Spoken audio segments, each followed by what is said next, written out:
Alhamdulillah kemarin sudah ada tawaran dari Pak Mardianto selaku dekan saya, dekan Fakultas Ilmu Tarbiyah. Dan kalau di luar negeri itu saya ingin sekali melanjutkan studi itu ke Belanda. Enggak, enggak, ya enggak, jangan, jangan sampai keluar negeri, di sini Indonesia aja lah. Kalau memang ke luar negeri itu menjadi nanti karir dia lebih baik, saya setuju. Tapi itu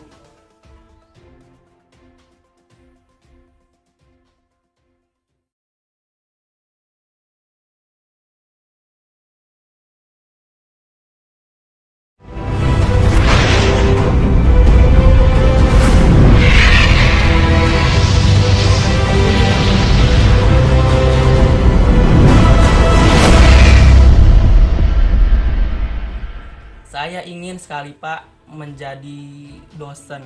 Saya ingin sekali menjadi researchist untuk bisa meningkatkan pengembangan mutu literatur di perguruan tinggi. Jadi harapan saya ke depannya itu adalah saya ingin terus belajar, melanjutkan studi dengan terus berjuang apapun itu kondisinya, agar saya dapat tujuan akhirnya adalah satu, yaitu saya ingin mengabdi kepada bangsa dan negara Indonesia. Ya Pak, jadi saya melanjutkan studi di jenjang pendidikan tinggi itu ingin mewujudkan cita-cita saya. Awalnya itu saya memiliki 3 cita-cita sih. Yang pertama itu saya ingin menjadi seorang pendidik, yang kedua ingin menjadi seorang dokter, dan yang ketiga itu menjadi seorang penerjemah. Namun karena masalah finansial, kayaknya nggak memungkinkan untuk menjadi seorang dokter.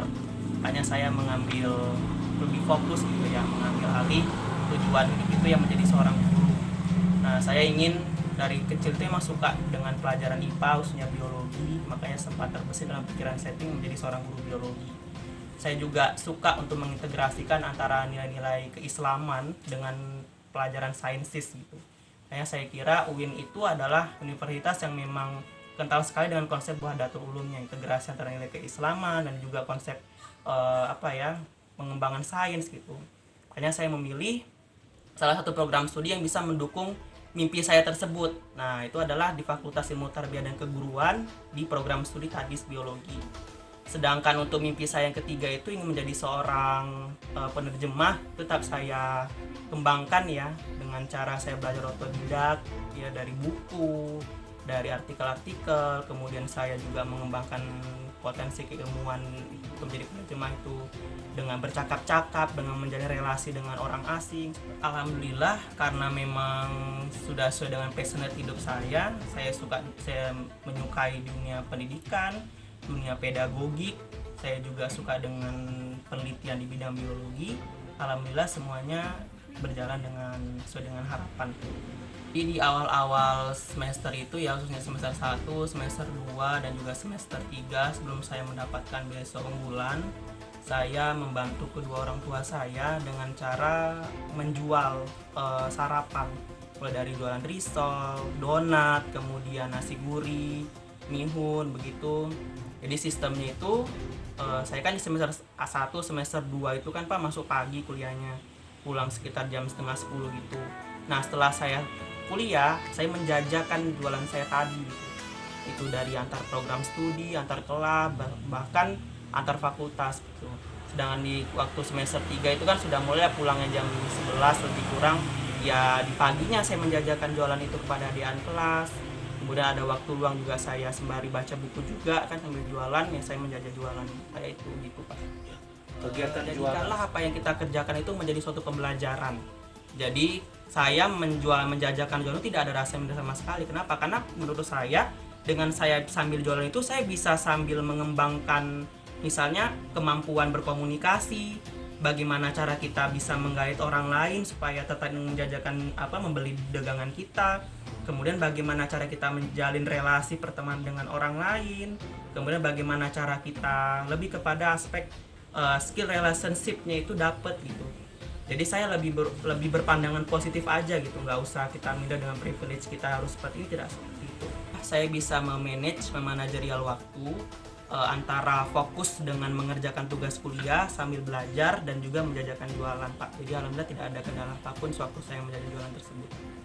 Dari semester 1 itu sudah dapat 3,98, semester 2 itu sudah 4,00 dan semester 3 juga 4,00. Adalah beberapa orang dosen yang mengetahui tentang bagaimana keadaan saya waktu itu, dosen malah memberikan motivasi yang kuat sih. Artinya ada juga yang memberikan nasihat jangan sampai terbengkalai kuliahnya. Namun karena saya memang udah niat untuk membantu kedua orang tua, saya tidak mengabaikan nasihat itu. Jadi ya tetap harus kuliah nomor 1, namun bantu juga tidak ada salahnya seperti itu. Ada tapi ke sana Pak, tapi saya memang membilang kepada Adi gitu ya, belajarlah yang benar gitu ya, maksudnya kayak apa gitu. Tapi kalau untuk sebagai apa ini kayaknya saya nggak memprediksi sampai yang begitu gitu. Iya Pak, kayaknya yang itu udah nampak Pak di Bapak. Adi ini Pak termasuk anak kayaknya yang nggak membebani gitu. Iya ya, kayaknya nggak rewel. Istilahnya dari kecil pun kami lihat dia itu nggak terlalu repot gitu apanya gitu Pak. Adik kakak kenapa udah pintar? Udah pintar gitu Pak. Ya, udah apa dia. Kayak kelas 1 dia ketua kelas, udah bakat jadi apa itu kayaknya udah mulai nampak. Sampai gurunya SD memanggil saya, Bu, Adi di TK kan? Iya, ditanya. Bilang guru wali kelas dia enggak. Kami bilang enggak. Loh, kok kalah sama yang TK membacanya katanya guru. Yang menyambung aja nggak dieja, yang TK malah yang kata menyenangkan di apa? Dieja. Sedangkan yang nggak TK ini kok bisa?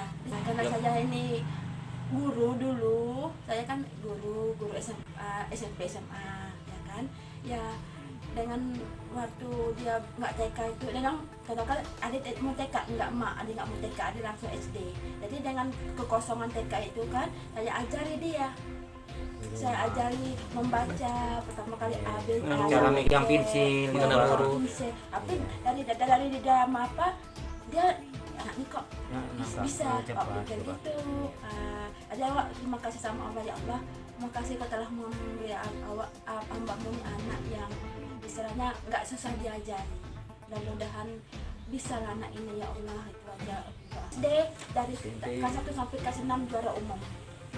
SMP juga juara umum, SMA juga juara umum. Saya pekerjaan saya tidak tetap gitu Pak, tapi saya memang awal-awal itu dari dulu fokusnya itu ke reparasi mesin jahit gitu Pak. Kalau dulu memang ya reparasi mesin jahit itu ya termasuk bisa diandalkan juga Pak, karena dulu kan masih banyak ya pasien-pasien itu. Tapi kalau belakangan ini memang saya udah kayaknya udah mengalami jauh penurunan gitu Pak, kayaknya udah apalah gitu, mulai apa gitu payah gitu Pak. Mana yang memanggil gitu, mana yang butuh bantuan saya tetap saya kerjakan gitu Pak. Saya tetap standby, tetap sedia Pak, bahan-bahan reparasi itu tetap gitu. Niat mau kuliah, jadi saya kerja jadi pembantu asisten rumah tangga untuk bisa uang kuliah nanti. Membantu lah rumah tangga gitu Pak. Saya tidak pernah malu dengan privilege, latar belakang, bedrock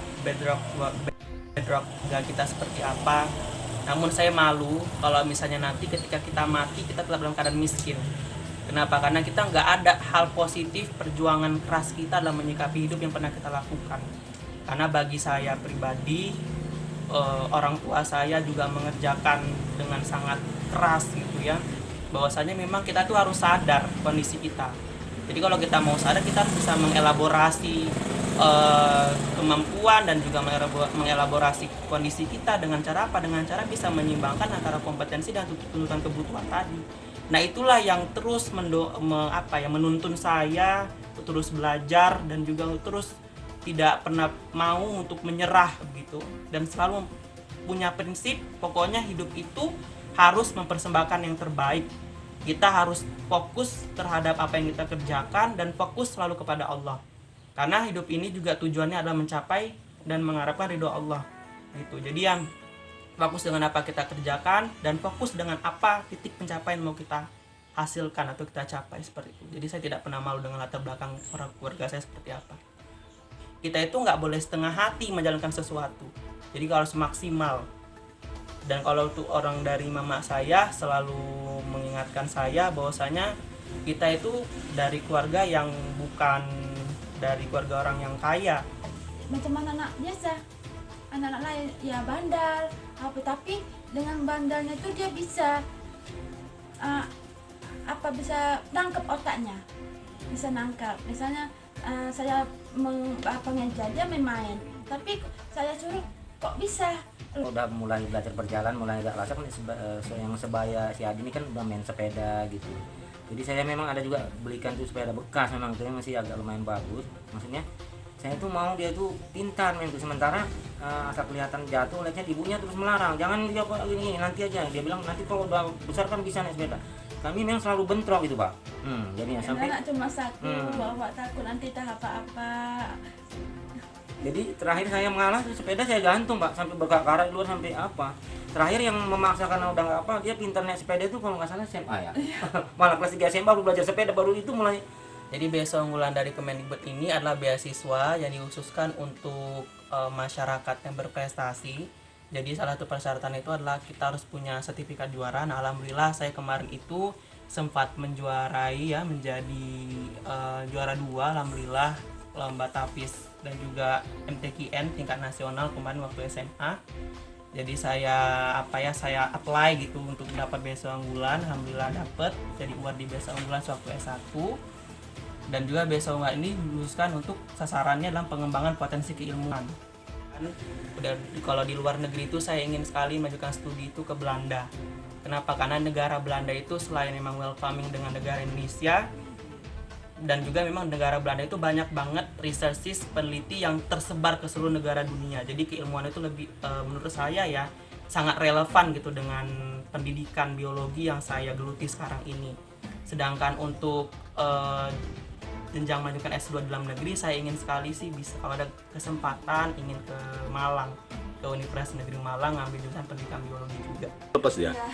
Enggak, jangan sampai keluar negeri, di sini Indonesia aja lah. Indonesia udah yang terbaik lagi apanya pendidikannya. Kalau saya, kalau memang keluar negeri itu menjadi nanti karir dia lebih baik, saya setuju. Tapi itu saya itu apakah ada yang menjamin, maksudnya seperti kesehatan di sana ataupun keselamatan gitu ya, kayak biaya apakah ada yang apa gitu. Saya setuju aja Pak. Tapi memang karena sekarang ini saat lagi COVID namanya Pak, COVID-19, saya memang ada juga keraguan Pak kalau di luar negeri gitu, jujur aja Pak. Saya kepingin di dalam negeri aja memang sekarang ini. Tapi kalau pilihannya tergantung kepada Adil kalau saya serahkan. Tapi kalau memang luar negeri itu memang menjadi yang terbaik menurut Adi, ataupun saya sekarang ini lagi berdoa juga Pak kepada Tuhan. Kok saya minta kepada Tuhan mana yang terbaik untuk Adi gitu Pak. Kalau memang kata Tuhan terbaik memang luar negeri, ya saya izinkan gitu Pak. Saya meraih silver medal dalam sayembara riset berbasis literasi yang diselenggarakan oleh Japanese and ID Innovation Center. Jadi dalam meraih penghargaan ini, alhamdulillah saya mengembangkan suatu model riset di mana saya ingin berkontribusi untuk bisa menyikapi masalah pandemi COVID-19 di Indonesia. Jadi saya mengembangkan suatu produk, ya produknya itu ada 2 kemarin, yaitu bolu dan juga herbal candy dengan memanfaatkan potensi tanaman farmakologis ya, biofarmakologis yang berupa bengle dan juga kunyit. Jadi kemarin itu kami sempat literatur mendalam untuk bisa mendapatkan konsep gagasan tersebut. Kemudian kami sajikan dalam suatu konsep research ya, review over review research result. Dan alhamdulillah kemarin itu ada kompetisi seperti yang saya sampaikan tadi, kami meraih silver medal. Saya dipercaya oleh 5 orang dosen menjadi asisten research mereka, yaitu baik itu untuk pendanaan riset di bawah naungan Kemenak, dan juga ada beberapa orang dosen yang ingin melakukan riset pribadi. Jadi saya sih lebih memanfaatkan aja ya kondisi seperti ini agar saya dapat terus belajar. Jadi sebenarnya konsep dasar itu bukan kita merasa hebat, bukan, tapi karena kita ingin terus belajar. Jadi saya di situ dibimbing oleh dosen-dosen yang ahli begitu, kita menjalin relasi juga, kita berkesempatan untuk satu sih konsepnya literatur review yang mendalam. Jadi itu bisa mengelaborasi kemampuan berbasis pengetahuan pada saat sekarang ini, gitu Pak. Saya sebenarnya ini seperti mimpi ya Pak, kalau kayak kemarin itu pun saya diundang itu mendampingi Adi gitu Pak. Rasanya kayak seperti gimana gitu ya Pak. Apalagi waktu masih disebutkan itu Pak, Adi Hartono adalah anak dari Bapak Ruslan gitu Pak. Saya merasa terharu loh Pak. Saya merasa kayak nggak apa gitu Pak. Cuman saya dalam hati saya hanya minta gini, ya Allah kuatkan aku, jangan sempat aku melangkah, kan disuruh damping itu ke depan Pak. Maksudnya jangan sampai saya tuh Pingsan. entah jatuh gitu Pak.